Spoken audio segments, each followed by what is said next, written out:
Todos tenemos responsabilidades, ya sea en el trabajo o en la escuela, donde quiera que estemos, tenemos responsabilidades.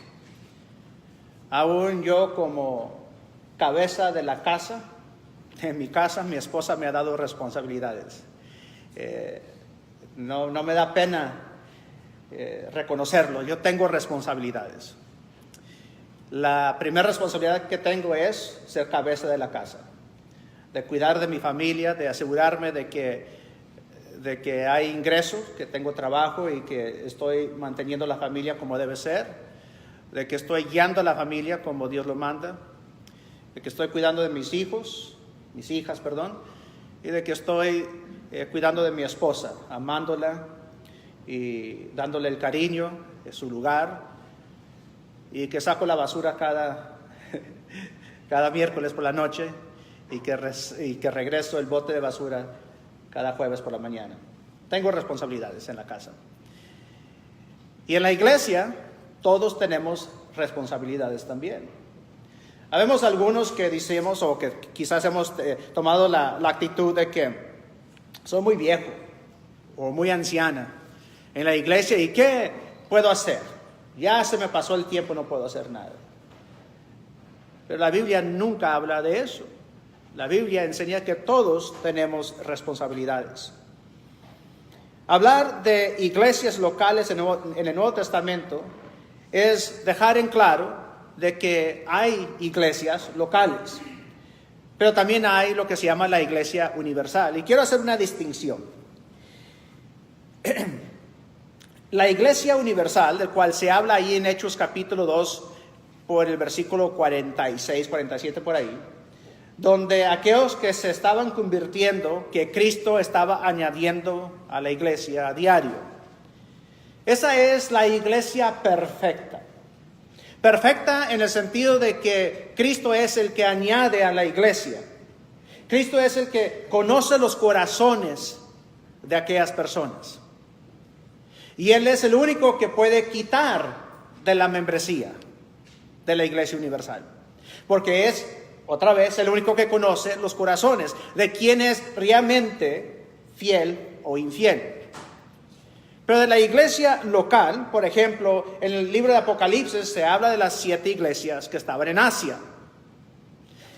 Y esas son 7 iglesias locales. Y cuando leemos de esas 7 iglesias locales, 6 de ellas por lo menos tenían problemas, ¿cierto? Y eso nos quiere decir de que esas iglesias que tenían problemas eran compuestas de miembros que estaban causando los problemas. Y eso también, por ende, significa de que las iglesias locales no son perfectas, porque los miembros son imperfectos. Y significa de que la membresía o la iglesia locales que son compuestas por miembros tienen membresía. ¿Y cómo se determina quiénes son miembros de las iglesias locales? Pues los mismos miembros determinan quiénes son miembros y quiénes son miembros. Pero ahí se tiene que hacer un juicio. Por ejemplo, cuando alguien quiere establecer su membresía en la iglesia local, no en la iglesia loca, pero en la iglesia local, uno hace preguntas. ¿Usted ha obedecido el evangelio? ¿De dónde viene? Etcétera, etcétera. En Hechos capítulo 9, vamos a leer ahí en Hechos capítulo 9, versículo 26. Hechos capítulo 9, versículo 26. Cuando Saulo llegó a Jerusalén, trataba de juntarse con los discípulos, pero todos le temían, no creyendo que él era discípulo. Aquí vemos de que Pablo quería asociarse con la iglesia que estaba ahí en Jerusalén. Pablo había sido convertido, ¿verdad? Cuando iba él hacia la ciudad de Damasco para matar o para encarcelar, mejor dicho, a los cristianos. Se le apareció Cristo, fue cegado, fue a la ciudad, allá se le predicó el evangelio, se convirtió. Nadie duda de que él era cristiano, pero estos discípulos no sabían de la conversión de Pablo. Además, lo único que ellos sabían de Pablo era que él se llamaba Saulo y que era uno que trataba de hacerle daño a la iglesia. Y ahora Saulo llega, dice soy cristiano, y ellos no le creen. Creen que él es un impostor, uno que todavía quiere hacerle daño a la iglesia. Y la iglesia le dice a él, tú no puedes ser miembro aquí. ¿Ven? Que la iglesia puede negar la membresía, ¿cierto? Aunque no tenían razón, o sea, estaban equivocados, pero le estaba negando a Pablo la membresía. Hasta que viene uno y lo recomienda y dice, no, está bien. Pueden tenerle confianza. En Hechos capítulo 18, versículo 27. Hechos 18, versículo 27.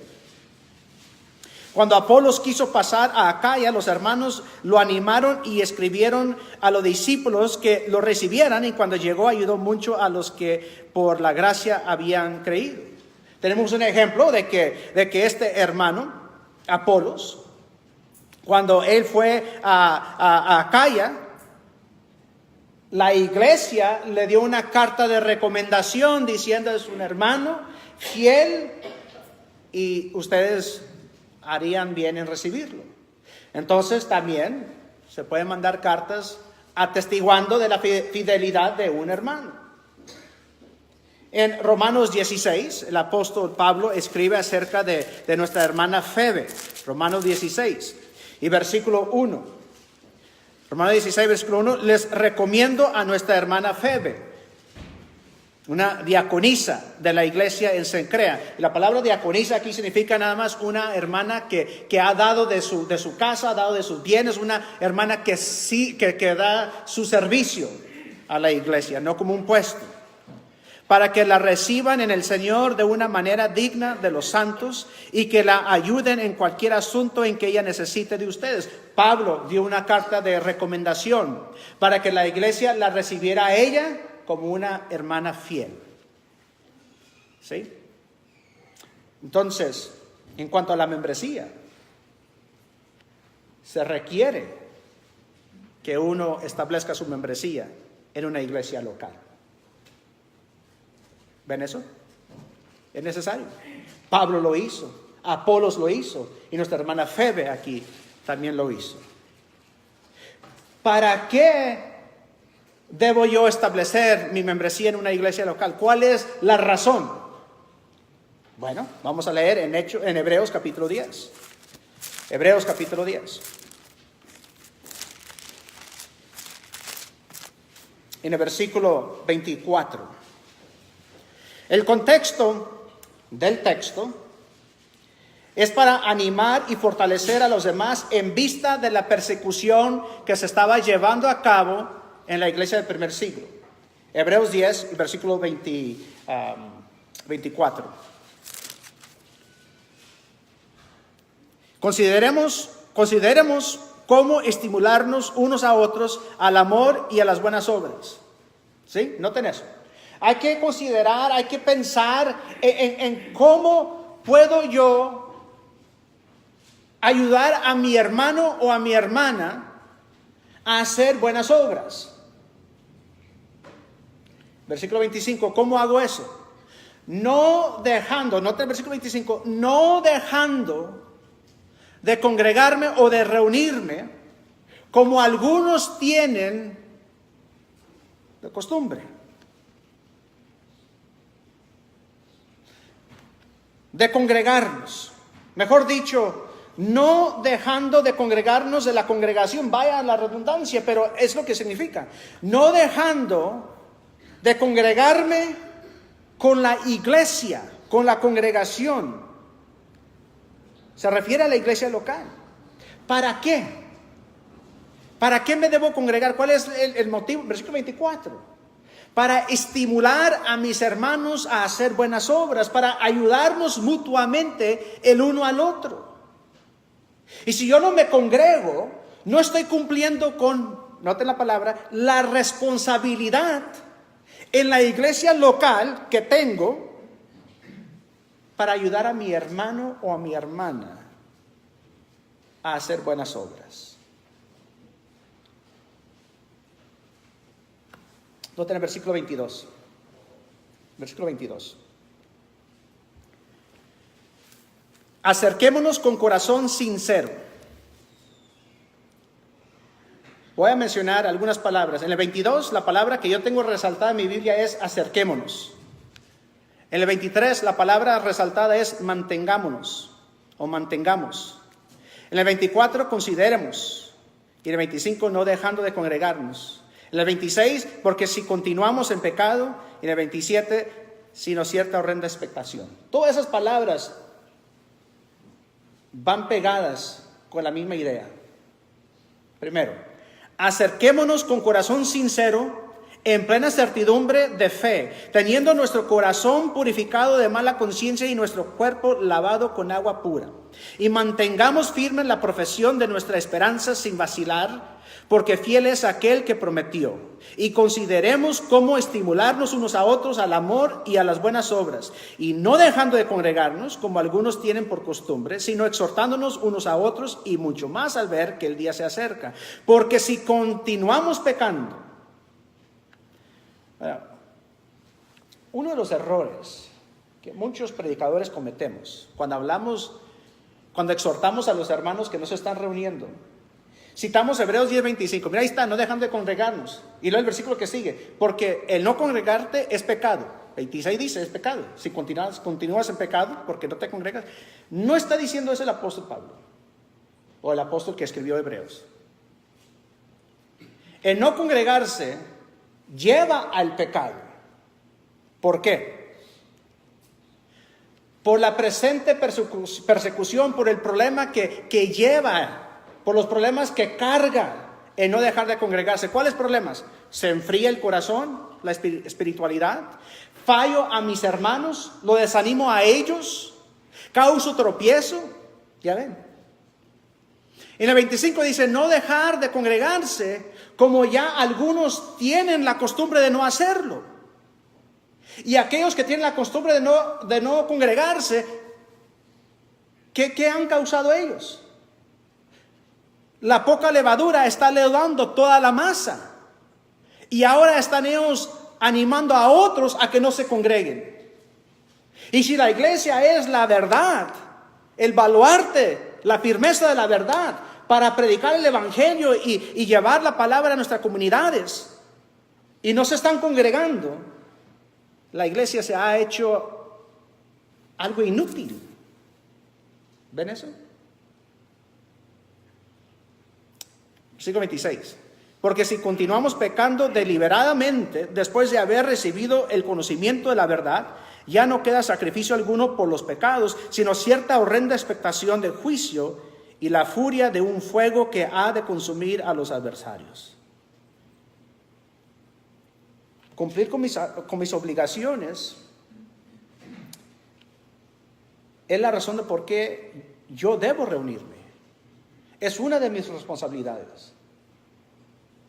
Para animar a mis hermanos, para estimularlos a buenas obras, con mi presencia. Cuando yo predicaba, la hermana Rosa, ¿verdad? Dice que me conoció cuando yo tenía como unos 11 años por ahí. Yo me bauticé cuando tenía, creo que 16 años. Y allá en el oeste de Texas, en las iglesias que tratan de hablar español, tienen una costumbre que creo que es una mala costumbre. Varón que se convierte el miércoles es varón que debe ya predicar el domingo entrante. Y es una costumbre muy mala porque no está preparado y causan problemas. Y ya todo varón se cree predicador y no sabe ni manejar las escrituras, ni se saben los libros de la Biblia de memoria. Pero yo empecé a predicar de una edad muy temprana. Y como a los 17 años, la edad de 17 años, una iglesia, se armó de valor y me invitó a una serie de predicaciones de 7 días. Yo no sabía nada. Y fue un desastre. La primera noche, un desastre. Me había dicho el predicador de esa iglesia local, dice, mire, hermanito Rangel, el consejo que le voy a dar es no haga contacto de los ojos, o sea, no vea a nadie en los ojos, porque se va a poner nervioso. Y si se pone nervioso no va ni poder hablar. Está bien, hermano. Y ahí me paro con mi Biblia y mis 20 páginas de notas. Ya nada más uso media página o 2. Me paré a predicar y alzo la vista. Y ahí en la primera banca se había sentado una jovencita era una mujer, una niña divina, bonita, de las más bonitas que yo había visto. Y que la voy viendo los ojos y me hace así.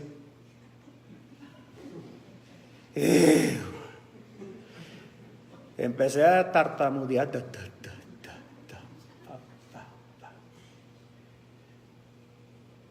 No, me tuve que sentar, ya no pude. Se paró el predicador de la iglesia y él predicó el sermón. La segunda noche me puse a predicar y ya fue mejor, pero todavía malo. Yo mismo lo reconozco. Terminé la serie y cada noche eran menos los que venían. Pero la última noche,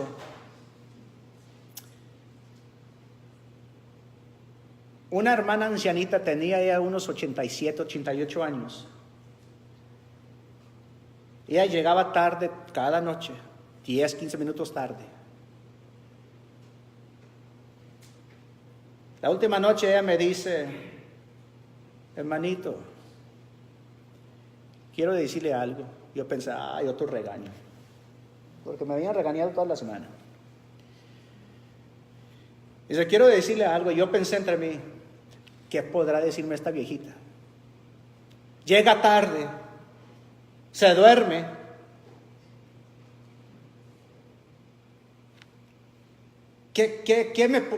¿Cuál crítica constructiva me puede dar esta viejita? Me dice ella: cada noche durante esta serie, yo me he acostado pidiéndole a Dios, rogándole a Dios, que me dé otro día de vida para poder venir y escuchar otro de tus sermones. Esa ancianita que llegaba tarde y se dormía durante el sermón, quien yo la había juzgado de que no contribuía nada a la obra del Señor, hizo más durante esa semana para animarme a mí, como un principiante en el Evangelio, para yo seguir predicando la palabra.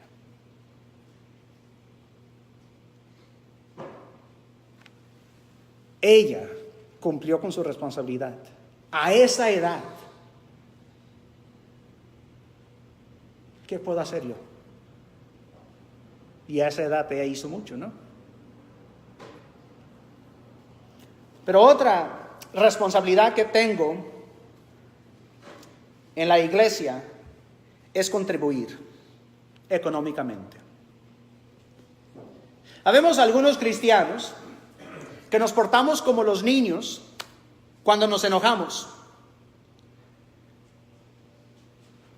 como Kiko, la Chilindrina y el Chavo. Viene Kiko con su pelota y empieza a jugar, y se enoja Kiko y se lleva sus juguetes y se va a su casa, a su apartamento. Ya vemos algunos cristianos que nos enojamos porque algo se dijo o algo no se está haciendo como nos parece y dejamos de ofrendar. Los voy a castigar y ya no voy a ofrendar. Les hago esta pregunta: ¿a quién estamos castigando? ¿A la iglesia o a Dios? ¿A quién? Cuando yo dejo de ofrendar porque me enojé, ¿estoy castigando a la iglesia o a Dios? Porque ¿quién me mandó a ofrendar? ¿La iglesia o Dios?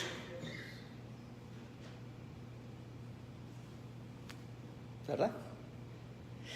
Acá el hermanito leyó 1 Corintios 16 ahora para la ofrenda. Eso no lo mandó el predicador, los varones o la iglesia. Eso lo mandó Dios.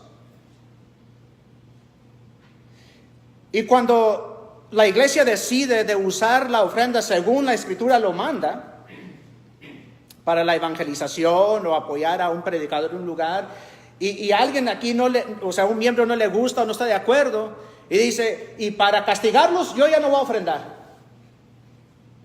A ver qué van a hacer ahora. Porque hay gente que quiere manipular a la iglesia con el dinero. Y el daño que están haciendo es para ellos mismos. Se están condenando a ellos mismos. Porque la ofrenda es un servicio a Dios. Es un acto de adoración a Dios. Y nos portamos infantilmente. En Hechos capítulo 2, 42, dice ahí de que los cristianos del primer siglo continuaban en la enseñanza o en la doctrina de los apóstoles, en la oración y en la comunión. La palabra comunión, vean ahí que la palabra es compuesta con el prefijo común, de tener todas las cosas en común. Y no se refiere de que se juntaban para comer tamales, menudo y pozole. Pero las cosas en común se significa en las cosas espirituales. Está hablando del trabajo de la evangelización, de la ofrenda. La iglesia del primer siglo, cuando hubo necesidad, hambre en Jerusalén, y acá Pablo habla en 1 Corintios 16 en cuanto a la ofrenda para los santos. Era ofrenda para ayudar a aquellos que tenían necesidad, aquellos cristianos que tenían necesidad. Imagínense que alguien ahí se hubiera ofendido y que para castigar a la iglesia yo ya no voy a dar. ¿Cuántos cristianos en Jerusalén iban a sufrir hambre? Porque alguien se molestó.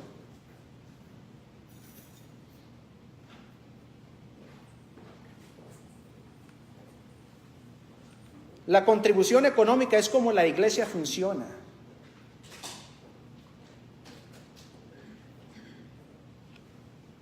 Y es mi responsabilidad de contribuir. Es responsabilidad de cada cristiano contribuir. Fíjense que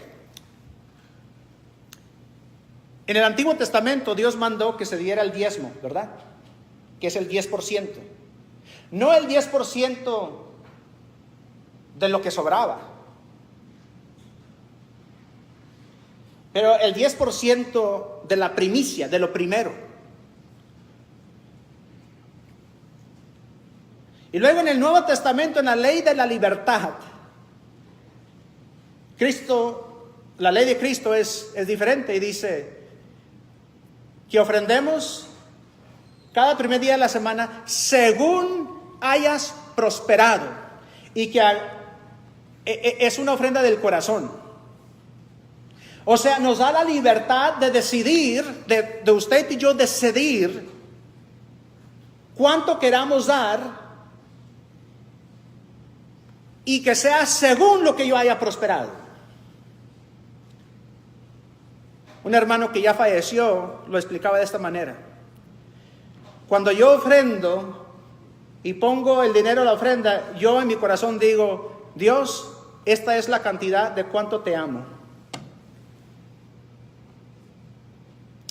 Entonces, si yo acostumbro a ofrendar $2, que esos $2 sea según lo que yo haya prosperado.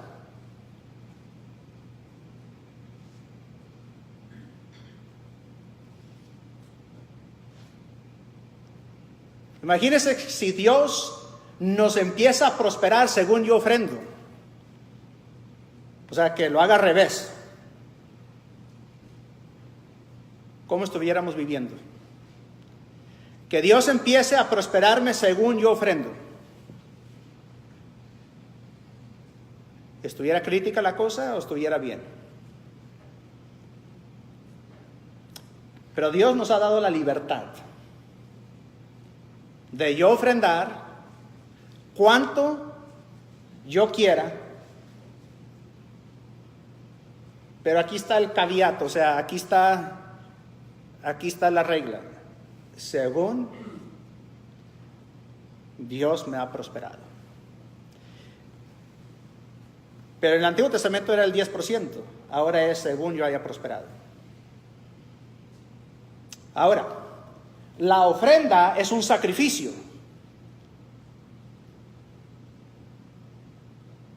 Yo tengo una tía que cuando mi abuela estaba ya enferma, mi tía hacía comida para ella y su familia. Y luego mi tía, llevaba comida a mi abuela y decía: mira, mamá, te traje, ayer o anoche hice comida y te traje lo que sobró. Mi abuela decía: dáselo a los perros, yo no soy una perra. Yo no quiero las sobras de tus babas. Mi abuela hablaba muy fuerte. Habemos muchos que ofrendamos las sobras a Dios. O sea, el presupuesto es primero la renta, la hipoteca, el carro, DirecTV, celular, etcétera, etcétera, Chick-fil-A, Panda Express, China Buffet, gasolina. La ofrenda acá está, acá va, Dios. Pero no debe ser así. Debe ser primero Dios y luego lo demás. Dios, el creador de los cielos y la tierra, el que me sostiene con vida, el que me bendice todos los días. ¿Por qué le doy a Él las obras? Mi responsabilidad dentro de la iglesia es ofrendar todavía de las primicias según yo haya prosperado. Porque usted no quisiera que sus hijos le dieran a usted las obras, ¿verdad?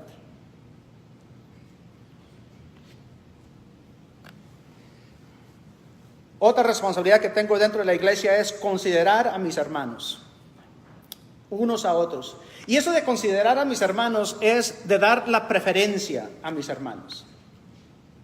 De poner a mis hermanos primero y a mí en segundo o tercer lugar. Como referencia tengo Hebreos 10:24, que ya lo leímos. Buscar la manera en cómo estimular a mis hermanos a hacer buenas obras. ¿Cómo puedo ayudar a mi hermano o a mi hermana de hacer cosas buenas? Este es un ejemplo clásico. Había, donde yo predicaba antes, una pareja que no se estaba reuniendo con frecuencia. Una vez por mes se reunían. Pero la crítica estaba ardiendo, estaba caliente la crítica en la iglesia. No, que esos hermanos infieles y que nunca se reúnen y ya le llamamos la atención y en cuanto le llamamos la atención ya viene ese domingo, pero una vez por mes. No, que hay que disciplinarnos, hay que disciplinarlos. Yo he hablado con ellos, aquí el hermano ha hablado con ellos, la hermana ya lo sabe, ya, hay que echarlos fuera. Porque ya es por demás. Y si no lo disciplinamos, entonces la hermanita que está débil también va a dejar de reunirse y entonces yo le pregunté a estos hermanos que estaban ya listos para correrlos, para disciplinarlos, porque yo les llamaba eso, de correrlos. Le dije: ustedes han tomado el tiempo para visitarlos y preguntarles ¿por qué faltan tanto? ¿Para qué preguntarles? Son infieles.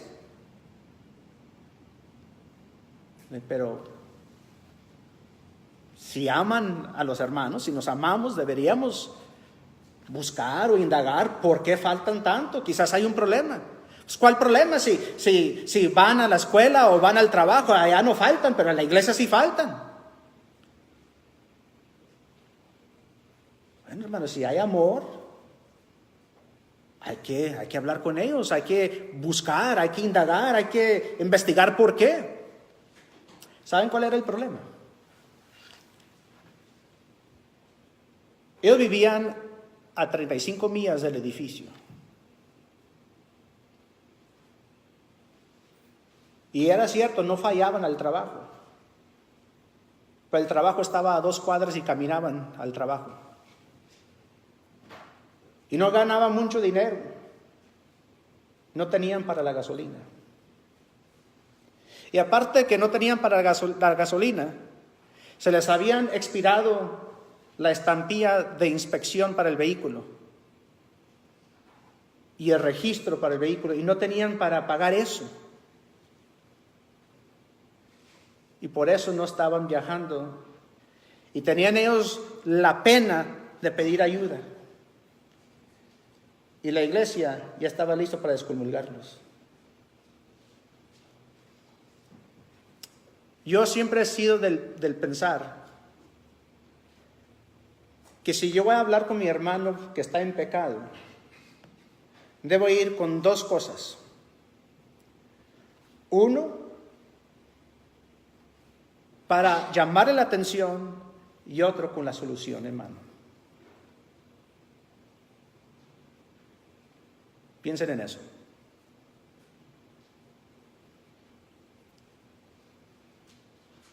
La solución para esta familia era: vamos a ayudarles a legalizar su auto, y ayudarles con gasolina, y ayudarles a buscar un trabajo que les pague más, para que puedan cumplir con su responsabilidad de reunirse. Pero ¿saben lo que pasa? Cuando se trata de dinero, cuando se trata de nuestro propio bolsillo, de ayudar, somos muy apretados, muy agarrados, muy codos. Iba a decir muy de Monterrey, pero aquí hay hermanos de Monterrey que me están viendo. Aquí en Facebook, no allá. ¿Usted también es de Monterrey?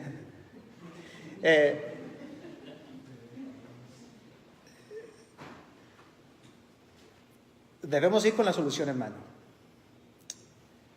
También me tocó un caso donde platiqué con un joven, se convirtió.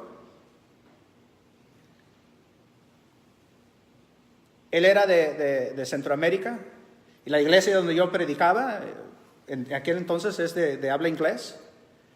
Él se convirtió, empezó a reunirse con nosotros, se le traducía las lecciones en papel, en inglés. Y ahí en pláticas, algunos hermanos se dieron cuenta que él era una persona indocumentada. Y vaya, ¿qué hace aquí esta persona indocumentada? Debería irse a su país. Espérense. ¿Saben las circunstancias? ¿Han hablado con él? No, ilegal es ilegal. Pues sí, ilegal es ilegal, pero es nuestro hermano. No está la misericordia, la compasión. Vamos a ver cómo podemos ayudarle. Ya platicando con él, nos dimos cuenta de que no hay manera en que puede legalizar su asunto. Y él lo comprendió. Pero aquí está el problema. Nadie estaba dispuesto de ayudarle económicamente para hacer 2 cosas: regresarse a su país y ayudarle para poder económicamente vivir por unos 6 meses o 1 año hasta que pudiera encontrar un trabajo o una escuela. O sea, nosotros como hermanos ayudarle.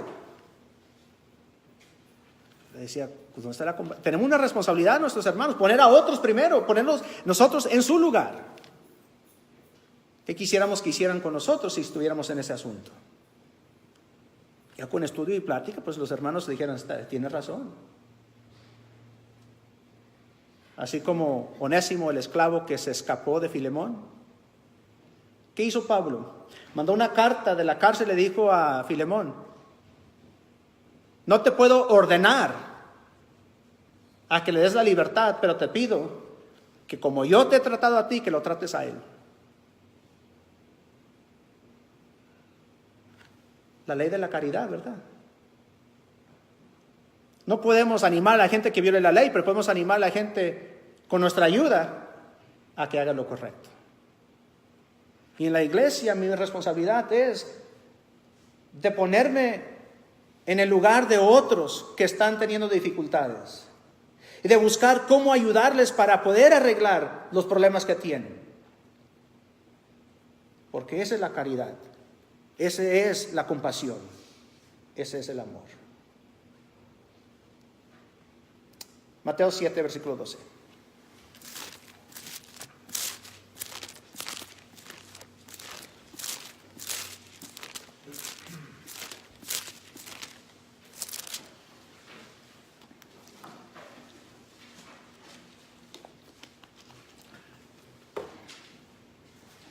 Y no quiero que se quede la idea de que yo estoy animando a la gente a que sigan en pecado, porque no es esa la idea.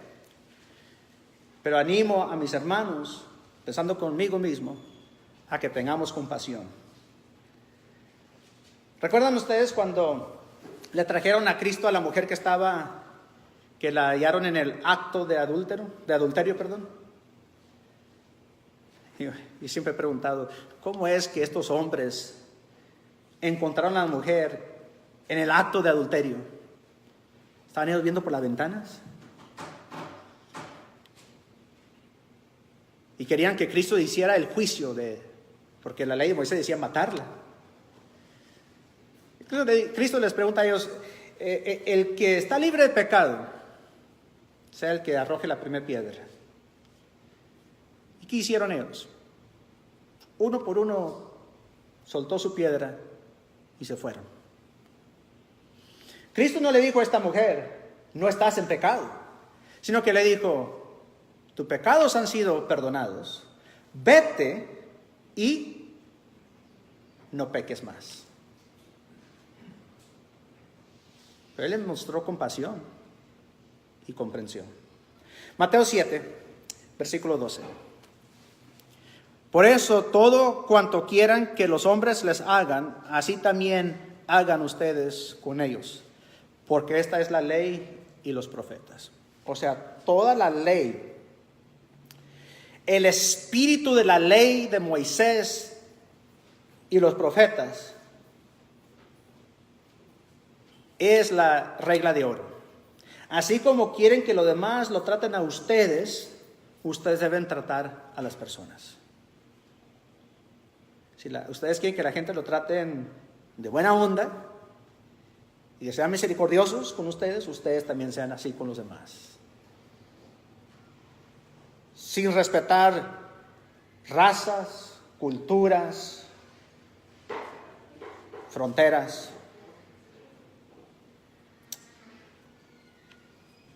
Vamos a terminar con este punto. Otra responsabilidad que tengo en la iglesia es de trabajar hacia la paz y unidad. La paz y unidad no es automática. Aquí está la prueba. Los que han sido casados por algún tiempo pueden confirmar lo que voy a decir.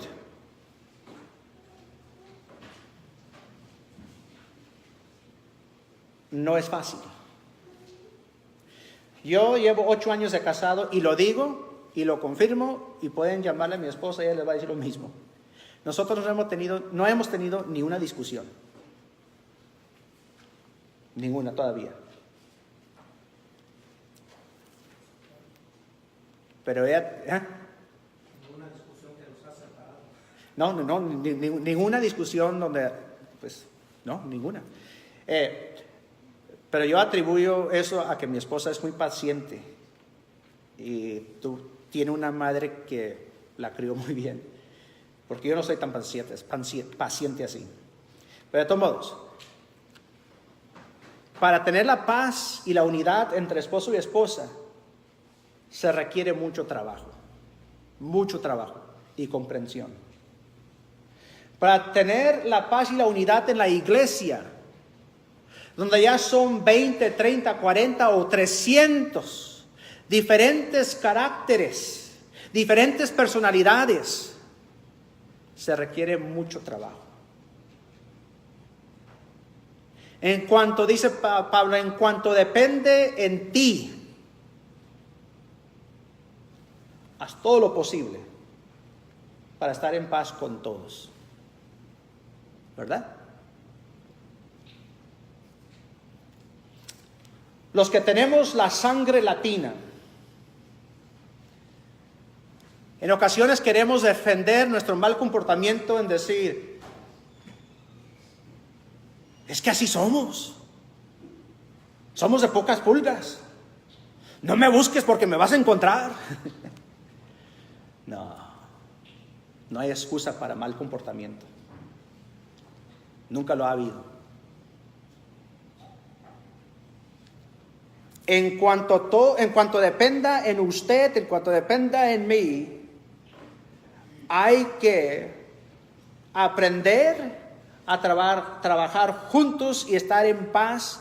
Y eso se requiere mucho la comunicación y aprender cómo hablarnos. No ser cortante con nuestras palabras, sino cómo comunicar. Colosenses 3 y el versículo 13 dice el apóstol Pablo de que hay que sobrellevar las cargas de los demás. Y Mateo 7 versículo 12, la regla de oro.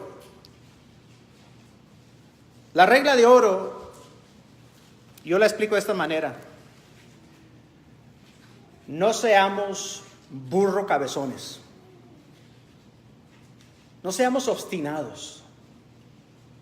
Seamos mansos, suaves. Esa es mi responsabilidad que tengo en la iglesia local. Porque la responsabilidad que tengo y que tenemos todos es de anunciar el evangelio a toda criatura. Y si este es un grupo que se está peleando y devorando, ¿quién va a querer venir y ser miembros aquí? ¿Quién? Pero si somos un grupo que estamos en armonía, que nos amamos y que queremos lo mejor para todos, y que nuestra meta es de que yo quiero ir al cielo y quiero que usted vaya conmigo, wow, ¿quién no va a querer ser miembro de este grupo? Ojalá que la lección haya sido de beneficio para ustedes, como lo ha sido para mí. Dios los bendiga.